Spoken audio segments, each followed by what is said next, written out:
Hello everyone, welcome to my channel. Today I am going to show you how to change your profile picture on Discord using the desktop app.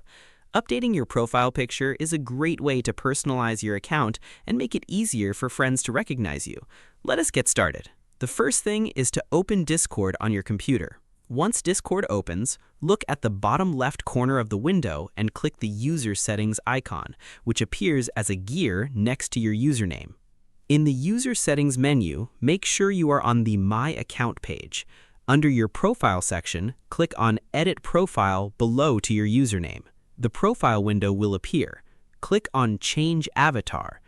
A new window will appear. To select an image, click on Upload Image. A file browser window will open. Browse your computer and select the image you want to use as your new profile picture.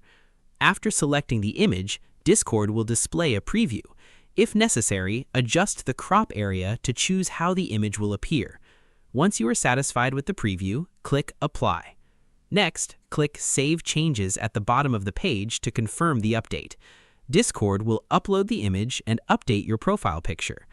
To verify the change, look at your profile icon in the bottom left corner of the Discord window. Your new profile picture should now be visible across Discord. And that is how to change your profile picture on Discord. Thanks for watching. If you found this tutorial helpful, don't forget to like, share, and subscribe for more useful guides. See you in the next video.